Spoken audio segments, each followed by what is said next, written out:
Hey guys, it's Stephanie, one-armed nurse. So I haven't been on for a while. I've been talking about in my last two videos that my life has been kind of crazy. So I wanted to come on today because I had a good week. And it has been officially 7 months and 3 days since my accident. I've definitely had my ups and downs. I started off strong, like, I'm going to kill it. This thing's not going to beat me. I'm going to be able to do whatever I could do before. And the honest to God truth is, I'm honestly not going to be able to do everything I did before. I have struggled with that a lot.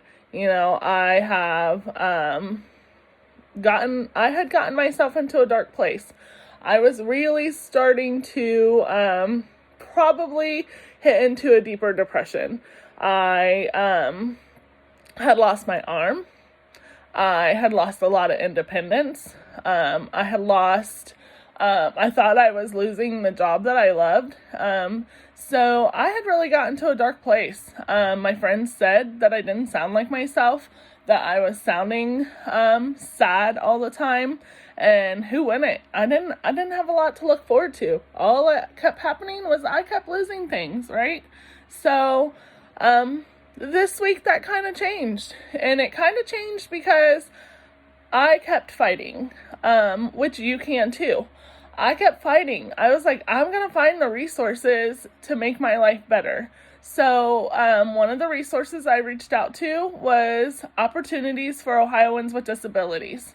I'm just in the very beginning stages, but what they do is they, help you to find, accommodations or something that will help you continue either in the job that you have, and if you still feel like you're not doing well in the job that you have, or it's not fulfilling you the way you want, then they'll help you find a different job or train you for a different job. So right now they're working on keeping me in the job that I have.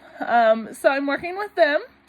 I was having some wrist pain or some thumb pain and then some numbness in my hand. So I went and saw my doctor and she gave me a brace, and I've been wearing that every night to sleep, and that's better. Like, I don't have the numbness during the day. I don't have the pain in my thumb, so that really helped. So I reached out to that resource.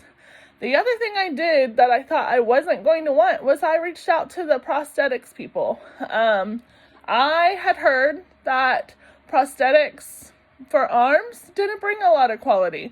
Like, it would hold like a piece of paper still, or it might be able to hold a jar so you could open it, but not really a bunch of function. But I reached out to them anyway because I knew if I didn't talk to them that I would always question whether or not they could have helped me continue to do my job.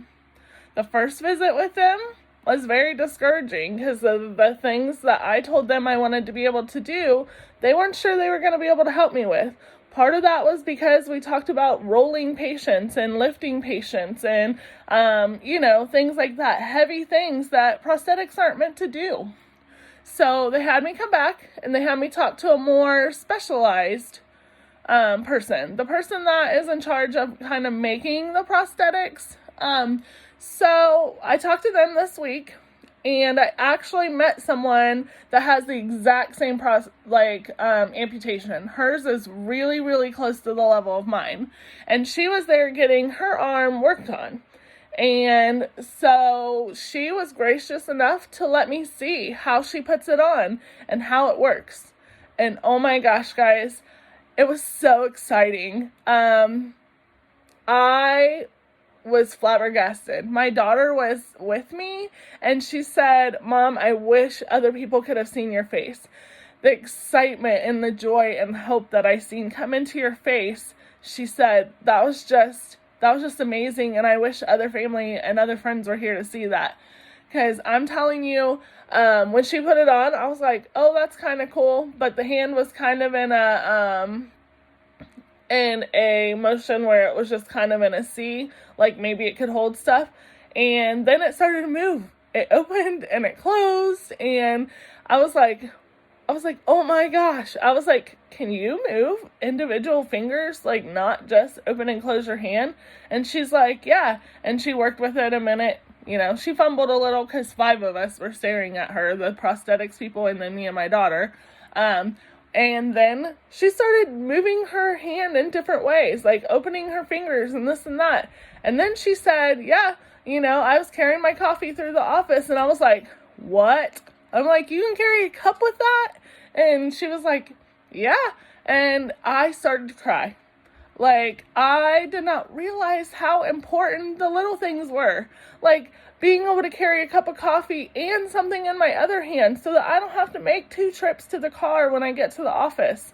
You know, being able to maybe hold a fork and cut my own, like, to hold my to hold my food still so that I can cut my own food. Like, being able to open a bag of chips. The things at work that I'll be able to do would be like holding a package and opening a dressing and taking the back off and being able to put it on someone all by myself, you know. I'd be able to spray their back and hold the stuff to clean it and then put the dressing on. Those are things that are amazing. I thought I'd never be able to do, you know. Being able to take a real blood pressure because I can hold it and, you know, Velcro that spot. I haven't been able to do that since I went back. It opened so many possibilities. So the excitement is there. And so after that appointment, I called my mom and I called my sister and I called friends and I called my husband, and every single one of them said, the minute you said hello, I could hear the joy in your voice. The minute. They said, your sparkle's back. Like, you have some excitement to you. You are just you're just my friend again. Like, we were all getting so worried about you because there was nothing but sadness in your voice every time you called.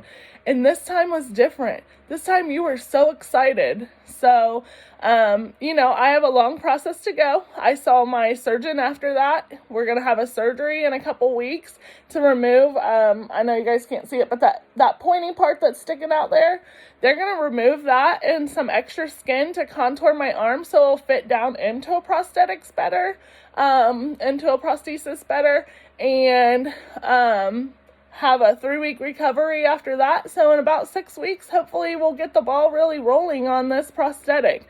It's going to be a long, hard road. I'm going to have to get it formed and shaped and see if it works for me and learn how to use it. But guess what? It's something to look forward to. And I feel like I haven't had something to look forward to in a while.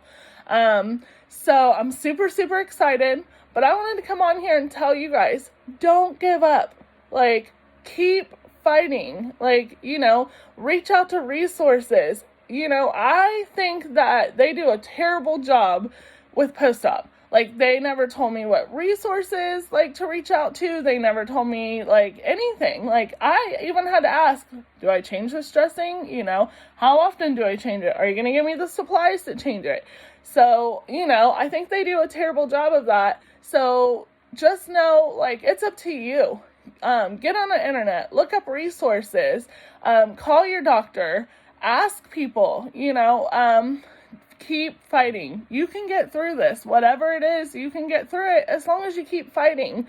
It's your job to make sure you get what you need, you know. Yes, are the doctors supposed to be responsible for that? Is the hospital supposed to help you with that? Is, you know, whoever? They are. But the only person you can count on to help you and make sure you're still fighting and continuing and get what you need is you. You know, I have a lot of friends and family that are there and supportive and, you know, kind of push me in the right direction, but they can't do it for me. And neither can the people in your life.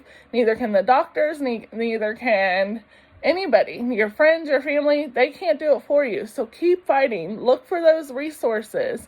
You know, if you're in Ohio and you have a disability or you're struggling, reach out to opportunities for Ohioans with this disability. You know, I'm learning in the very short time, and I haven't even gotten a whole lot of resources from them yet, that they're going to be amazing and they're going to help so much. If you're in other states, I'm sure there's programs like that. You just have to find them. So keep fighting, guys. You know, I feel like I've turned a corner, and so can you. It's good to see you all. It's good to talk to you. I hope you all are doing as well as I am. If you ever need someone to talk to or help you find those resources, you can always reach out to me. My name is Stephanie Murphy. I'm on Facebook. One Arm Nurse is my YouTube channel. You can always comment on here, and I check those and I can get back to you. Reach out to me. I'm here. I will help you. If you're an arm amputee, reach out. I'm going through it, so maybe we can go through it together, but I'm here, you know, and I'm doing it, and you can too. All right, guys, this is One Arm Nurse. I'm going to hop off here, but I wanted to give you guys a little update that I'm doing pretty well right now. So I hope you have a great day. Like and share this. Subscribe to my page, One Arm Nurse, if you want to hear more about how the journey goes over the next little bit. All right, guys, have a great day. Bye.